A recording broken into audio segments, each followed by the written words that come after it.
Olá, galera que acompanha o nosso Farol Tricolor. Depois de enfrentar o Tricolor Carioca, o Bahia agora joga neste sábado contra o Tricolor Gaúcho. Não é mesmo, Diego? É isso aí, Bahia e Grêmio, lá em Porto Alegre. Vamos tocar nossa vinheta para falar tudo sobre esse jogo. Vamos nessa.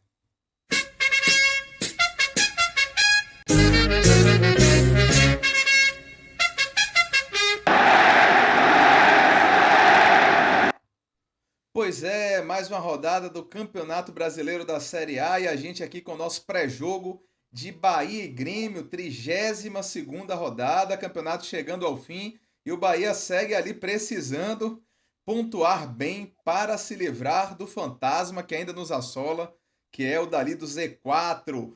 Mas vamos de imediato agradecer a todos os inscritos, todas as pessoas que acompanham aqui o Farol Tricolor e pedir que curtam esse vídeo, se inscrevam, ativem as notificações, comentem, compartilhem à vontade para a gente seguir crescendo nesse projeto com auxílio, com apoio de vocês, pai. Estamos juntos, estamos juntos. Vamos continuar torcendo pelo nosso Bahia e prestigiando o Farol Tricolor. Você que já está inscrito, sempre convoque mais um que seja tricolor baiano para estar no Farol Tricolor. Maravilha. Vamos dar uma olhada, aquela olhada esperta na classificação, que é uma coisa que a gente sempre faz, Bom, bom. principalmente no início de rodada, quando tem muita expectativa.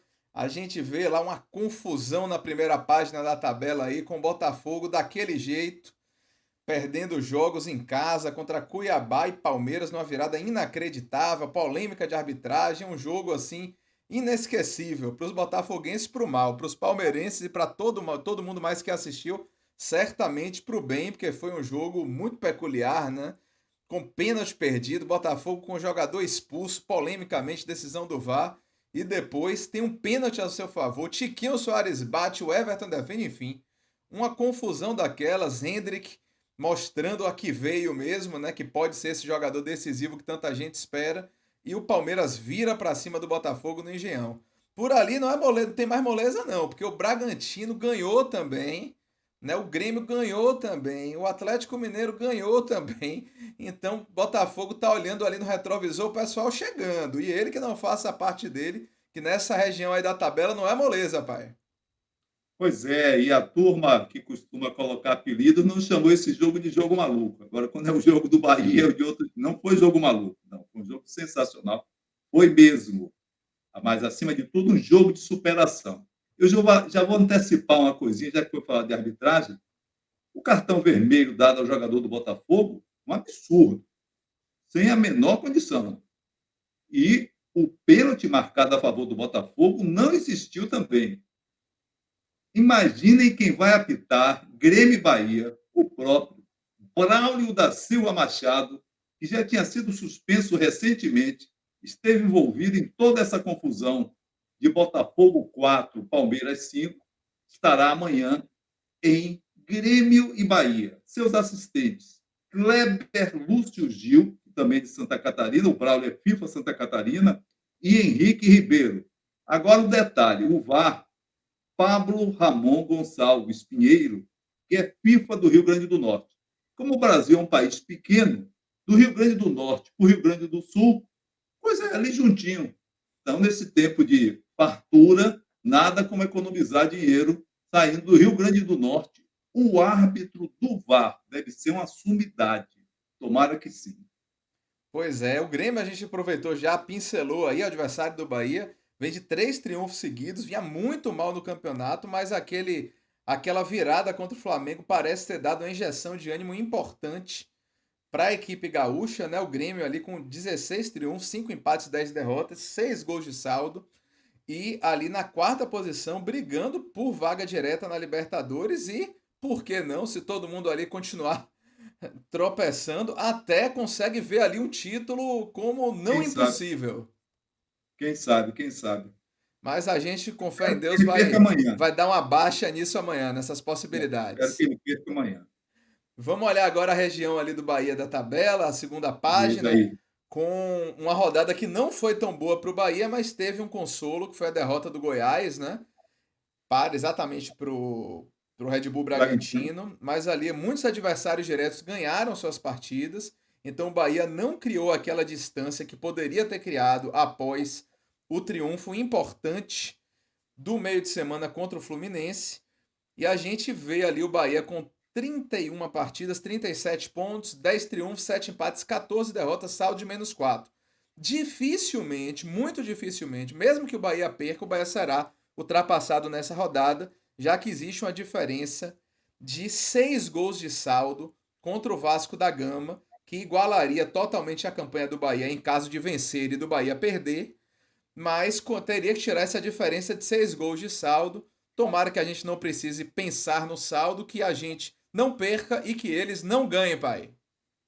Isso aí vamos acompanhando, porque tivemos alguns resultados surpreendentes. Aliás, há algum tempo você chama a atenção de que esse Cuiabá pode não segurar a onda. Você realmente chamou aqui no Farol Tricolor e parece que vai ser difícil.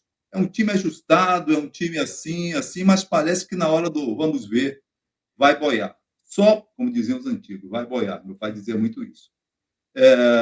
Só para caracterizar o que você está dizendo, nessa pontuação do Bahia, com o Rogério Ceni, depois que ele chegou, 9 partidas. O Bahia venceu 5. Antes disso, 22 partidas. O Tricolor havia vencido 5 também. Ou seja, com 41% de partidas disputadas, Rogério Ceni obteve do Bahia o mesmo número de triunfos do passado. Só quem quer ficar adivinhando besteira é que pensava na manutenção do treinador confuso que saiu. Vida que segue. Pronto. Vamos ver agora a escalação do Bahia. Então, a projeção de escalação do Bahia. Deixa eu compartilhar, já compartilhando com os amigos e amigas tricolores. Deixa eu passar para você também. Eu fiz uma projeção completamente conservadora, né? Você pode olhar, Uhum. o Bahia tem 2 desfalques assegurados, né? O Bahia não tem, por suspensão, Gilberto e Canives. Então eu projetei o Bahia do jeito que o Rogério tem escalado, só que com as 2 substituições mais lógicas para as posições citadas. Então eu coloquei o Bahia Uhum. com Marcos Felipe, Cicinho, Gabriel Xavier, Vitor Hugo, Camilo Cândido, Rezende, Iago Felipe, Tassiano, Cauli e Biel e Everaldo. Esse seria o time. Eu coloco sempre, o Bahia costuma colocar ele com 4-4-2, com 2 meias mais abertos, mas eu digo sempre que o Bahia é mais um 4-2-3-1 nesse esquema, com Tassiano ali fazendo a direita um pouco mais recuado, é verdade. Cauli centralizado, fazendo a função ali de ponta de lança. Biel do lado esquerdo e Everaldo como centroavante. Mas você vinha falando comigo, pai, antes do jogo, que você achava possível que Rogério Ceni não repetisse aquele time completamente reserva contra o Palmeiras, mas fizesse algumas alterações nesse jogo. Como é isso aí? Diga aí. Eu imagino que a defesa será essa que você passou, concordo inteiramente. Um dos afobados do Bahia, o Canives, quando o Canives está de amarelo, então não vai para o jogo. O outro afobado está no jogo, que é o Rezende. 2 afobadinhos. Quando os 2 afobados estão juntos, em certas jogadas, realmente o coração quase que vem à boca. Mas é isso. Meu time vai ser esse, na minha visão, essa defesa que você falou: Marcos Felipe, Cicinho, Gabriel Xavier, Vitor Hugo e o Cândido. Ele vai manter isso. Rezende, acredito que ele vai colocar Rezende, acho que vai colocar Acevedo, e aí é que vem minha dúvida e talvez a grande mudança dele. Acevedo ou Para Iago um jogo, Felipe? Desculpa, você falou Acevedo, é Acevedo ou Iago Felipe? não, Acevedo. Ah, Rezende, Acevedo, então você acha que ele vai de Rezende e Acevedo junto, certo? não, é o que eu acho, não estou dizendo que ele vai escalar. Do que ele fala, do que ele. Rezende e Acevedo juntos, ele deve poupar Tassiano. Talvez, minha dúvida é porque Tassiano jogou no Grêmio. Talvez ele queira que é um jogador que conhece o campo, que conhece trecho por trecho da Arena do Grêmio. O estádio antigo era o Olímpico, das Arenas do Grêmio. E o próprio Iago. Mas a minha visão é que pode ser que ele aproveite Juba nisso aí. Nessa questão de que é o jogo do Bahia, sejamos justos. O Bahia está de olho, como diria o grande Genival Lacerda, na boutique dela. E a boutique dela é justamente o jogo da quinta-feira, dia 9, contra o Cuiabá, aqui na Fonte Nova, e o jogo do dia 12, contra o Atlético com TH, que é o Atlético do Paraná. São jogos que o Bahia vai jogar a vida. Então, na minha visão, ele deve usar Rezende e Acevedo, talvez poupe Tassiano e Iago, quem sabe botando Juba e Mugni. Ou ele pode fazer Rezende, Acevedo e Juba, Ratão, Everaldo e Biel. Eu acho que ele vai mexer bem nesse meio de campo, porque a beliscada que ele já tinha que dar não tem jeito. Será na lateral direita e um dos zagueiros. Isso aí não há dúvida. Mas vai ficar com o mesmo meio de campo. Por isso que eu acho que a Acevedo, como fez um partidaço contra o Palmeiras, ele vai entrar nesse meio de campo com Rezende. Falta ver quais serão os companheiros. Talvez um só, o Juba, que marca bem, que compõe bem o jogo, e vai tentar o quê? Na louca. Vai quem? Perdido de um, perdido de 10. Então, Ratão, Everaldo e Biel, quem sabe? E Biel que jogou no próprio Grêmio Futebol Porto Jogou. Alegre. Estava lá no ano É a minha passado. dúvida. Então você Eu acho que aposta ele aí vai que mexer. pode haver alguma mudança aí nesse meio de campo. Eu acho assim que as mudanças que ele fez contra o Palmeiras surtiram algum Uhum. efeito, inclusive a mudança tática dos três zagueiros por algum momento funcionou legal, Legal. mas eu acho que assim, tanto o que aconteceu no jogo quanto o que aconteceu em outros jogos Sim. recentes vai fazer ele pensar em colocar um time mais próximo realmente do time que se espera. Porque houve resultados estranhos recentes no Campeonato Brasileiro, resultados inesperados, né? Por exemplo, o Cuiabá que venceu, né, um jogo assim que ninguém achava que fosse possível contra o Botafogo, né?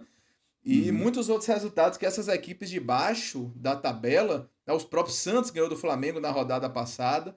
Então foram alguns resultados que essas equipes de baixo da tabela foram para partidas assim inesperadas para conseguir os resultados que obtiveram, né? Resultados Uhum. que ninguém estava contando e deram a essas equipes um certo alívio no Campeonato Brasileiro. Não vou dizer alívio total, porque a situação do Santos, por exemplo, segue muito grave, mas se o Cuiabá não ganha aquele jogo do Flamengo, imagine o perdão do Botafogo, tendo perdido os outros dois em casa, imagine onde o Cuiabá estaria. Estaria ali empatado em número de pontos com o Bahia, né? E a Isso. situação dele seria ainda mais complicada do que é, porque o Cuiabá, como você falou bem, a gente já vem falando aqui, que está nessa briga, ainda não está livre, De longe jeito disso, algum. na verdade. Você tem mais alguma coisa a acrescentar sobre a escalação do Bahia, pai? Só um arremate em relação à observação que eu fiz dentre as minhas anotações. Uma coisa é clara nesse campeonato brasileiro: o Bahia cria chances para fazer, mas oferece muitas oportunidades ao adversário. Essa é uma marca do Bahia. É indiscutível, jogo por jogo, mesmo quando o Bahia perder, a não ser tira o jogo do Cruzeiro disso aí, né? Desses jogos recentes. Mesmo assim, perdeu oportunidades. Mas o Bahia cria muitas chances durante a partida, mas oferece inúmeras oportunidades ao adversário. Agora à tarde, o Sport TV estava repetindo o jogo do Bahia contra o Fluminense. É certo que o Bahia não fez um bom jogo, mas perdeu muitos gols, perdeu muitas chances e também deu grandes oportunidades ao adversário. É uma observação só de Ok, vamos falar um pouquinho arremate. só das possibilidades do Grêmio. Parece que Renato, deixa eu compartilhar com você também uma notícia. Renato parece estar escondendo aí o jogo, É, ninguém sabe bem quem é que ele vai escalar. Eu vi aqui uma é, projeção de escalação do portal Terra, que eu vou compartilhar com os amigos. Mas o que é fato é que o Grêmio tem dois desfalques importantes, né? A saída de Jeromel, né? Dos dois por lesão. Jeromel, o zagueiro, experientíssimo, jogador histórico já do Grêmio, presente em tantas é. conquistas do tricolor gaúcho. E PP, o jogador de meio de campo, muito importante também no esquema de Renato Portaluppi, Renato Gaúcho. Os dois com lesões musculares e essas lesões que causam, assim, muita preocupação para a torcida gremista. E essa foi a notícia aí do Globo Esporte. E eu peguei ali no Portal Terra uma projeção de escalação que é a seguinte: o Grêmio viria com três zagueiros, com Gabriel Grando no gol, Bruno Vini, Bruno Alves e Kahneman, João Pedro, Vilhaçante, Carvalho e Reinaldo, Bitelo, Cristaldo e Luiz Soares no ataque. O velho Luiz Soares que tá lá, estando lá, sempre causa. Luiz Soares sempre causa preocupação, então seria esse Grêmio projetado, um Grêmio com três zagueiros. Mas Renato Gaúcho, ninguém sabe muito bem o que é que Renato Gaúcho vai fazer. Faz parte do estilo dele também, fazer aquele jeitão particular, criar um tipo de mistério e tudo, enfim. Coisas de Renato Gaúcho, ninguém sabe muito bem, mas a tendência que o Portal Terra assim esboça é dessa escalação com três zagueiros e um ataque, de um time do meio para frente ali, muito perigoso sempre, pai. É em cima disso que eu também fiz aquele arremate de observação. O Bahia cria muitas chances em suas partidas, cria mesmo, mas dá inúmeras oportunidades ao adversário. E diante de um adversário como o Grêmio, que tem especialistas em finalização, isso é de alto risco. Por isso, eu acredito, eu faria assim, eu escalaria o Bahia com duas mudanças no meio de campo. Escalaria dois desses mesmo, de pegada, Rezende e Acevedo, e algum outro assim, tipo Juba, talvez Mugni. Iago vem jogando muitas partidas. Eu guardaria o Iago para o segundo tempo, mesmo sendo homem de confiança, essa coisa toda. Eu acho que não adianta insistir, exaurir, desgastar demais um setor tão importante na equipe de futebol como é o meio de campo, tanto na marcação, na contenção, quanto em termos de armação, de distribuição de jogo. É o que eu acho. Eu guardaria sempre Iago para o segundo tempo. Na minha opinião, Iago deveria ser Você banco. tem essa ideia, Então, mas eu guardaria sempre ele no segundo para o segundo tempo, mas eu sei que Rogério gosta do futebol dele, é um dos homens de confiança dele no elenco do esquadrão. Pai, você tem mais alguma coisa para acrescentar? Eu queria fazer só uma observação final, mas diga aí se você tem mais algum detalhe. Você já falou de arbitragem antes, normalmente eu chamo nesse momento, é porque mas você teve um já encaixe. pincelou as questões da arbitragem. Tem mais algum destaque para fazer? Não, não era aquilo mesmo, porque teve um encaixe, né? Você falou do jogo do Botafogo e o próprio árbitro Perfeito. daquele Botafogo 4, Palmeiras 5, é essa peça que vai estar aí amanhã. Beleza. Vou lembrar mais uma vez aos amigos que deixem o seu like, que se inscrevam no canal, que ativem as notificações para a gente seguir crescendo nesse projeto aqui do Farol Tricolor. Já passamos de 1.000 inscritos, estamos ali coladinhos em 1.100 e seguindo sempre crescendo com a ajuda e a colaboração, assim, a participação efetiva de vocês. Eu vou fazer só uma chamada aqui, pai, Passa. porque as eleições do Bahia, o Bahia continua tendo eleições, vou falar bastante sobre isso em Isso. programas vindouros, né? E a gente já entrou em contato com alguns candidatos, com todos os candidatos, na verdade, à presidência da diretoria executiva do Bahia. E em breve estaremos agendando e comunicando aos nossos seguidores das entrevistas que devemos fazer com essas pessoas. Convites serão feitos a todos. Acredito que conseguiremos entrevistar todos também, mas a gente deixará também aqui a torcida, todos os sócios, com certeza há muitos sócios que seguem aqui o Farol Tricolor, se inscreveram no canal, que deixar eles sempre bem informados, né, com as propostas dos candidatos, as questões que envolvem as escolhas de cada um, o que é que eles acham que o Bahia deve ser em relação à SAF, em relação à associação que continua existindo, enfim, muita coisa para conversar e a gente pretende em breve anunciar programas sobre eleição e entrevistas com esses presidenciáveis por aqui, não é isso, pai? Com certeza, está valendo a sequência natural do Bahia, vai continuar existindo eleição pela própria configuração e vamos ver quais são as propostas. É sempre importante. Mas é isso aí. Amanhã, Bahia e Grêmio, lá em Porto Alegre, 19h30, um horário um pouquinho diferente, né? Mas o Bahia Uhum. enfrenta o Grêmio lá e vamos ver se a gente consegue alguma coisa desse jogo. Eu acho possível que a gente consiga um empatezinho. A gente já fez muitos jogos duros contra o Grêmio esse ano. Quem sabe conseguiremos mais um amanhã e trazer pelo menos um pontinho de lá. Seria muito bem-vindo. É isso aí, galera. Até o próximo vídeo e bora Bahia! Até a próxima. Bola, Bahia!